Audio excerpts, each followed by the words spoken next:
Hello viewers, this is Eric Club 55, also known as the Milk Geek in several areas, and this is going to go over me building a converted home theater PC system. This is the system in question that I'll be upgrading. As you can see right around here, this is an Inspiron 530S. It was a system that my dad bought for his business a while ago, and it came from the Windows Vista days and actually came with Windows Vista Home Premium. This has an Intel Core 2 Duo processor in it, and if I open up this latch right here, you can sort of see that you've got a multi-card reader, which also makes it good for sharing photos. And it also has a optical drive that is a DVD burn-in capable optical drive. And it also has a cool feature that the Dell logo can be swiveled to whatever position it is in, like this for horizontal, which is going to be used horizontal, so I decided to flip that immediately. No USB 3 on this machine, it only has USB 2, and the system is going to be hooked up with a HD TV, which I will show you some of the constraints of building in a half-height system in a second. One of said constraints is obviously the connections. As you can see, this only has a 6-channel audio, a gigabit Ethernet, and 4 USB ports, and a VGA adapter. As you can probably tell, I could run with the VGA adapter, but that would limit me a lot to what resolutions the TV can be at, which this TV is going to be 1080p, so my only choice at this point is to get HDMI in it somehow. This is the internals of the system in question. Let me quickly lift up this bracket. Normally wires would be attached here, but I've opened this previous times. Put that over there with all the rest. And as you can see on the board itself, there's not much to talk about here. There is 4 gigs of RAM and 4 1-gig sticks. There is a Core 2 Duo under this that runs at around 2.8 gigahertz. And this is the optical drive in question. And it has a, if I can swap that around, it has a Western Digital Caviar drive in it. So let me just look a bit closer here. That is a 500 gig hard drive. We got the power supply, which this also actually caused a few problems because it's such a small device. Or such a small power supply. It's I believe to be a mini ITX one, but somewhere around here it should say total max power 250 watts, which my card's TDP kind of sits on the edge of that, but we'll see in the performance test exactly how this operates under load. The parts that will be upgrading the system to will be actually 3 parts, but only two will be going inside the system. The first one is a AMD Radeon HD 6670. I mentioned 6670 in a previous take, and there's not a way I'd be able to put that much power in a half-height system. And as you can see, it is a half-height card. In addition, it's a Sapphire, and another part that I'll be putting in is the AVerMedia. This is a TV tuner because we're hooked up to cable here. And yeah. I'll show you actually a problem that I have with these 2 parts that I had to decide with later. And this is a remote control that will be hooked into the system, so you don't have to have a keyboard and mouse attached. And here's the fun part. I moved the 4-pin cable out of the way. By the way, if you're wondering, oh no, he is not grounded. I am actually grounded off screen on my ankle. Yes, I have an ankle bracelet. Ha ha ha. Anyway, this is the problem that I ran into right here. Not sure if you can see that, but this is the problem. I have a PCIe X16 slot next to my PCIe X1 with no other ports. And unfortunately, if we go back over to my thing, this is a PCIe X1, and of course the video card's a PCIe X16. So those are going to be sitting dangerously close to each other, and I hope that the airflow, which is provided by this fan, which has a airflow valve right here, along with this fan that sends air out the top, and this fan that sends air out, will be enough to cool these bad boys, especially since video cards tend to get very hot. Alright, let's start by removing some slots.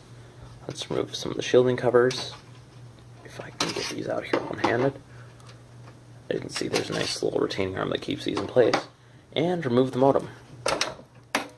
Get out, you darn thing. You never belonged in here. Or were you included in a Windows Vista system? Come on. I might have to get this off screen. That card, I'm not going to need that. So let's put that in the garbage. Alright. Let's put one of our covers in that place, since I don't have any legacy PCI devices I'm hooking in. Come on. Come on. Come on. I'm having trouble doing this one-handed here. I'm going to put it in for a second. Try to angle it in a direction where you can still hear me. Yeah, the one thing about this case is that it's very specific on where parts go, which it's just slightly off here. I'll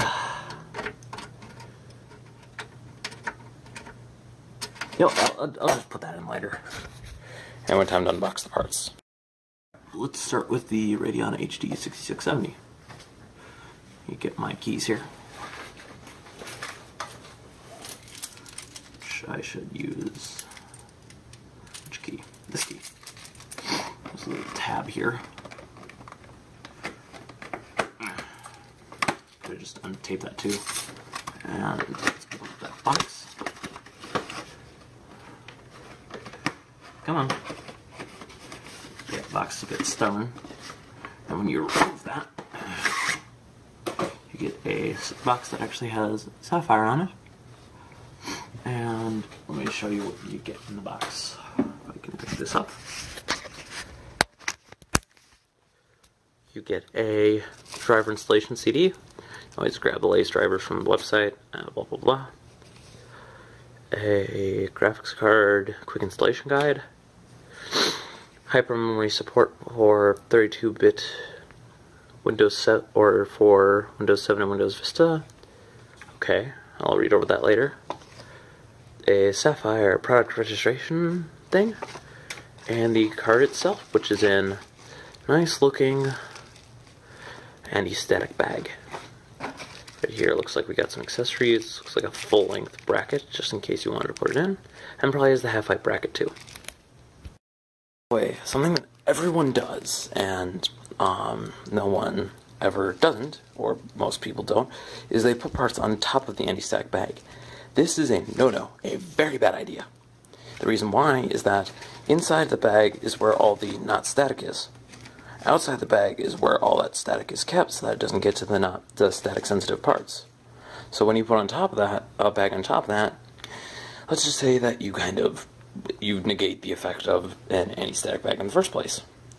Alright, so here is the card itself. It's nice and shiny.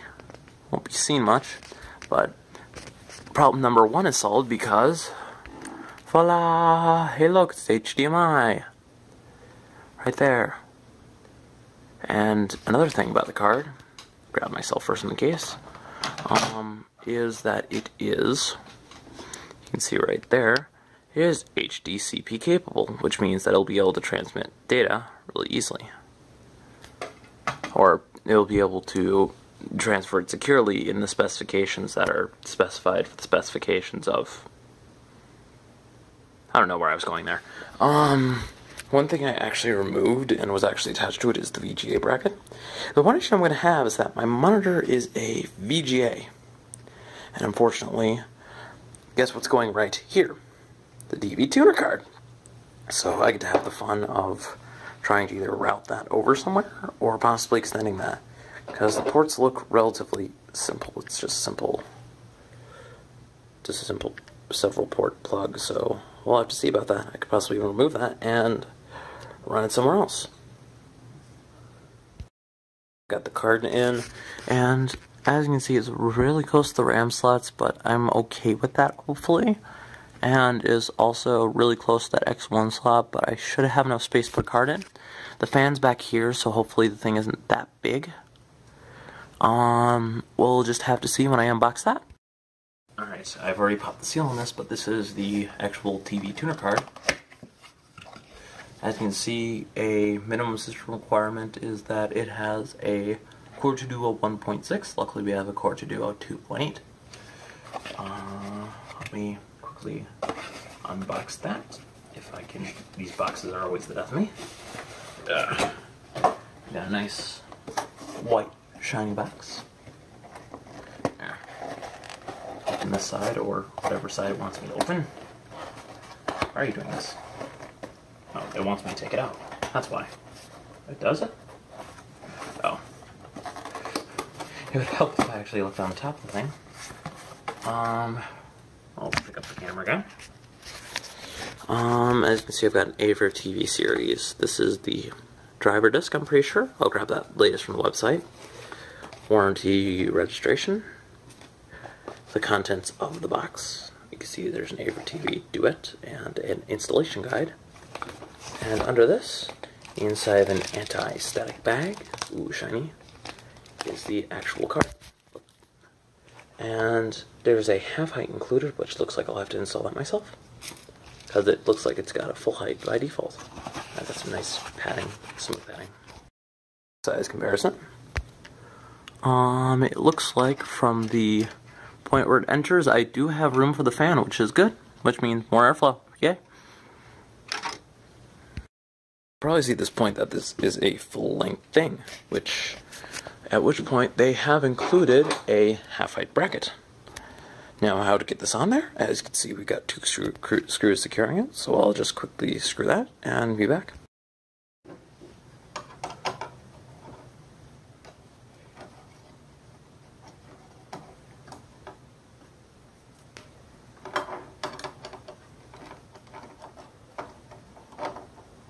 Screws come out very simply. Just slide that out of there. Half height. Now let's line up the let's line up the half height card. Nice and clean. Line up the holes and put the screws back in.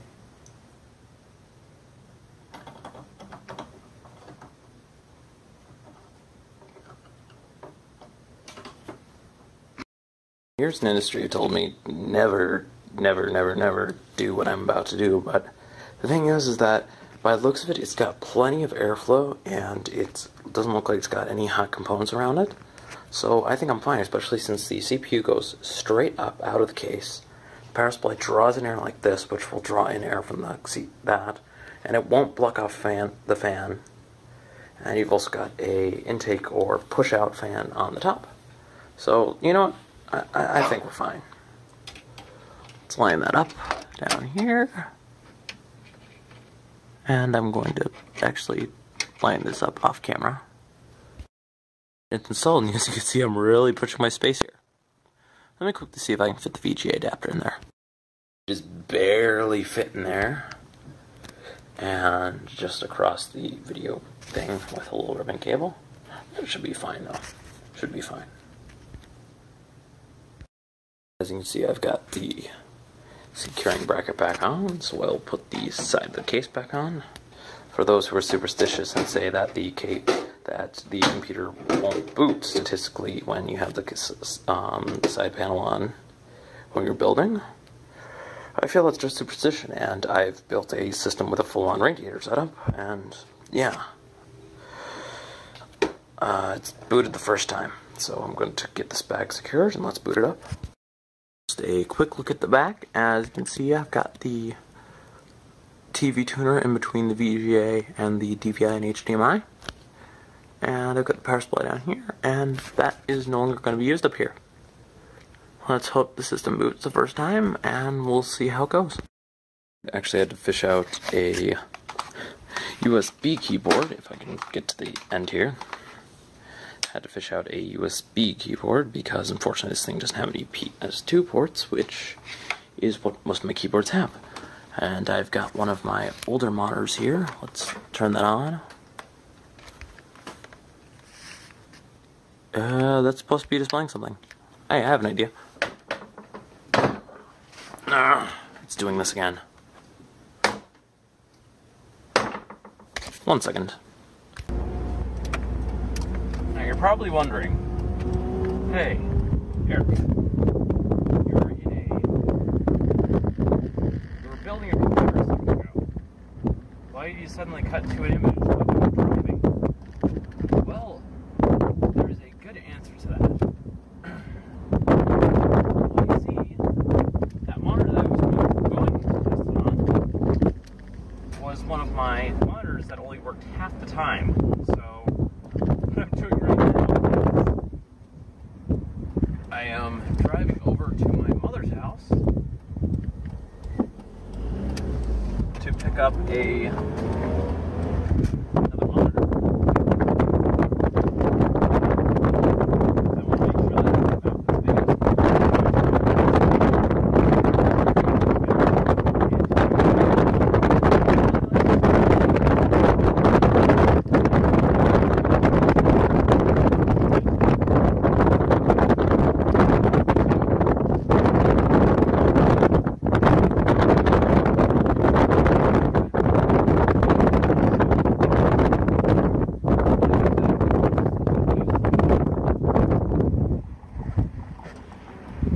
Between intermittent pauses of me taking off and driving around. Well, what's it used for is it's mainly going to be used for home theater PCs, which can mean anything from TV tuning to,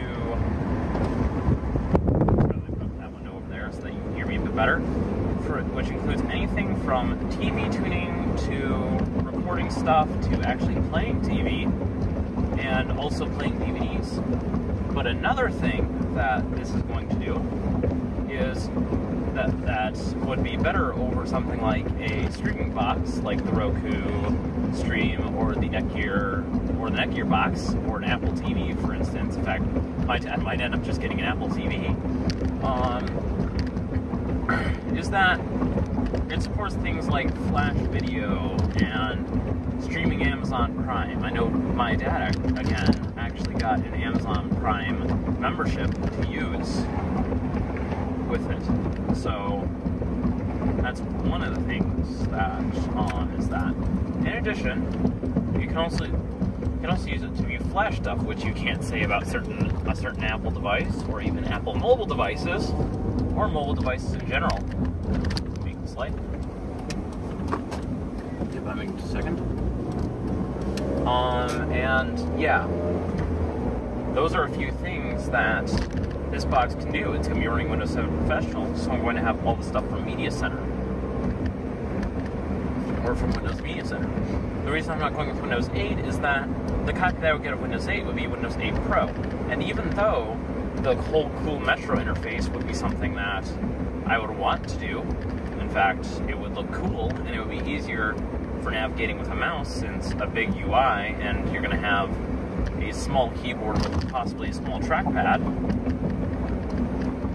it just doesn't add up in the end to have a small interface. But the reason I'm going with Windows 7 is that Media Player is included by default. And the one thing about Media Player being included by default is that I don't have to download it from somewhere. I don't have to get a redeem code. I don't have to buy it separately with Windows 8. Not even sure how you get Media Center Edition with Windows 8 these days. But it's just one of those things that makes it much more simple when I'm building.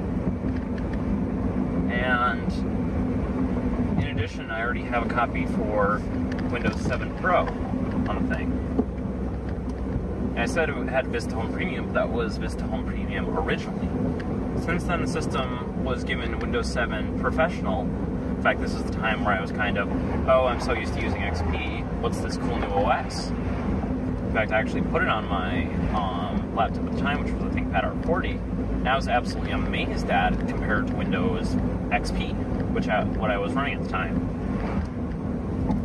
And pretty much all of that made me switch to straight from XP to 7. I was one of those people. So yeah,